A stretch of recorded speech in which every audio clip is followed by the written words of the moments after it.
cause of meeting numbers.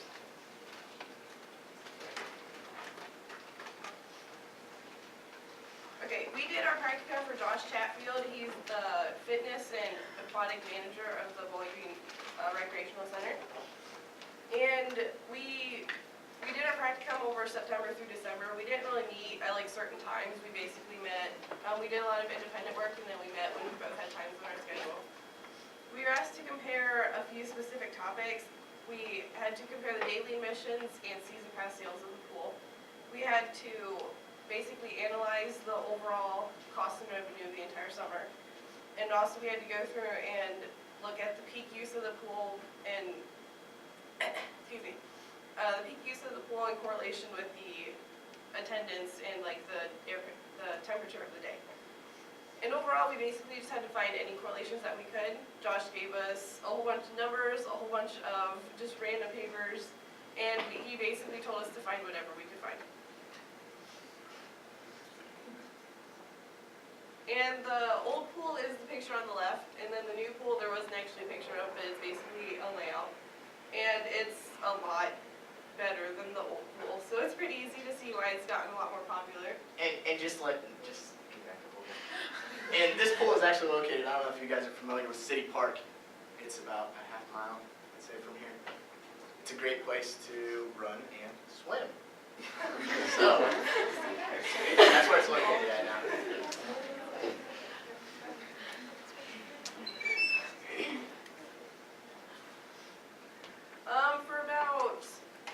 There wasn't really any correlation between the season pass sales and the daily admissions. For about the past 10 years, they kind of switched which one was more profitable for the rec center. Yeah, otherwise there was no significant correlation found. Otherwise, over the past 3 years, season pass sales were higher. And this is the table that I brought up. I basically took the numbers from 2012 to the 2013 summer, and I just compared them for Josh, and he thought that was really cool to see. And then this is the expenditures. The last one was the revenues, and this one is simply the expenditures. And he basically wanted us to make sure that all the numbers made sense, and they did, considering that this year there was a lot more use of the pool than there was last year. So basically all the expenditures went up, along with all the revenues. Okay, so on to attendance and air temperature. So on our first meeting with Josh, he actually gave us a big packet listing like the certain temperatures and attendance for that day for 2012 and 2013. So keep in mind that this past summer was the first year that this new pool was open. So yeah, he gave us that packet and basically just told us, do whatever you can to find a correlation.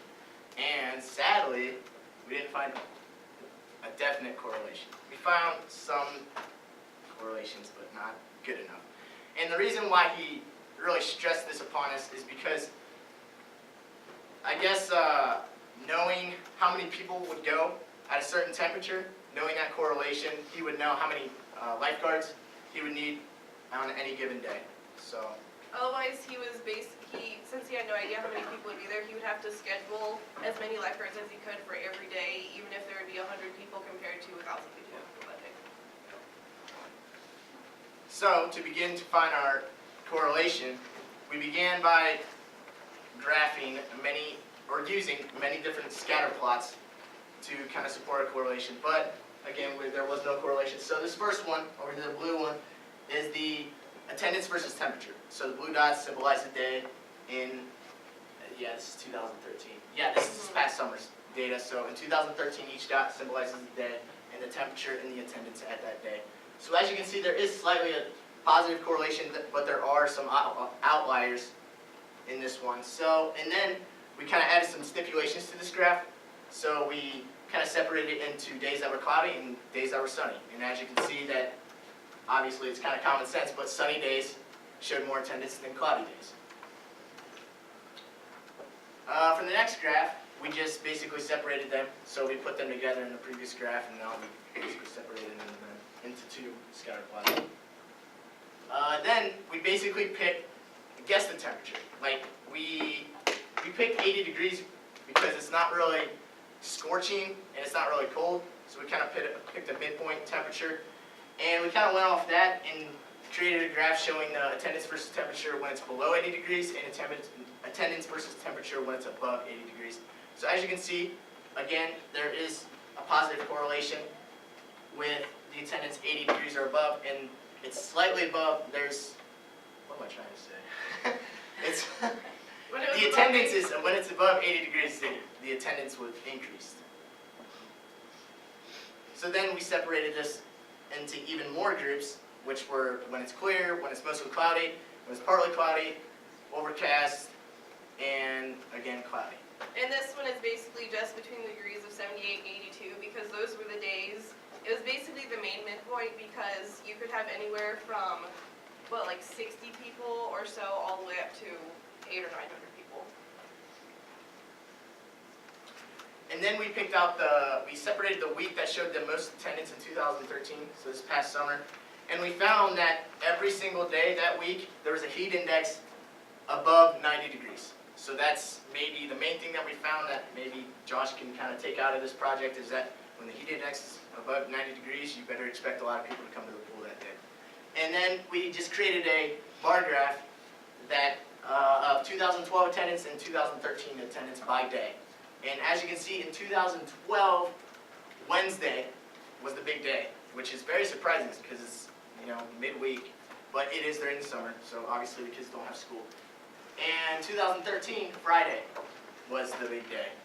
So, and you can obviously see the drastic change between 2012 and 2013.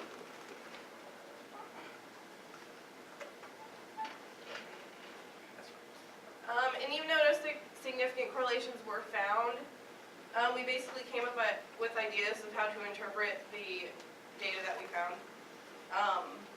And basically Josh will have a little bit more of an idea of how many lifeguards to hire. We're hoping that as the pool gets more use over the next few years, he could possibly have one of the future cohorts go through, and we thought it would be very interesting to see what they could find compared to what we found. And we successfully applied the concept of mathematics to a practical setting. And on that note, I mean, when I was in high school especially, and even now then, I always ask myself, when I learned a new concept, when am I ever going to use this in my life? And this kind of was a project that kind of didn't answer all my whys, but it answered, you know, a couple. And this is something that you could use possibly in like an 8th grade classroom, since I mean, for me, for math, I'm licensed to teach 7 through 12. So in 8th grade math, I think a big concept is scatter plots. So you can, you know, give them actual data from the pool and have them, you know, create a scatter plot. And it's definitely a good way for them to learn how to keep track of data. We had to stay very organized at times because it could get out of control. You have to learn to work under pressure because at times we just didn't know what we were doing. We didn't know where to go. We didn't know where to start. And you definitely learn how to use Excel because I never really used it, maybe once or twice before this project. And there's a lot of graphs that I had to make, so. So, I left the activity in my book bag.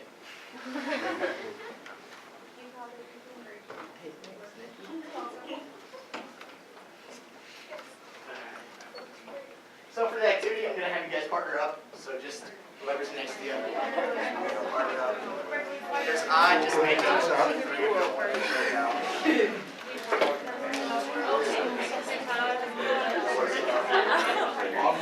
Oh, okay.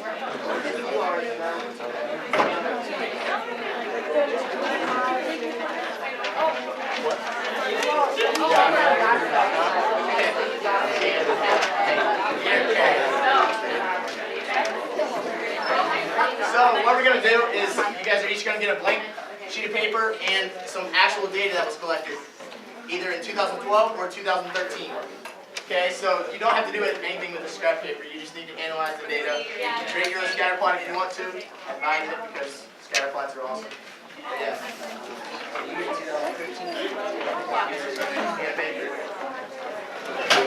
you guys a couple minutes.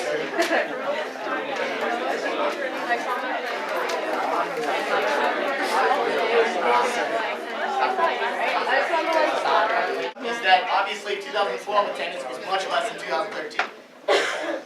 So, Yeah, this basically shows that we basically just gave you data and told you to make a graph and try to compare it, and I'm sure you didn't really get very far, or really know what to look for, so it's kind of hard to know.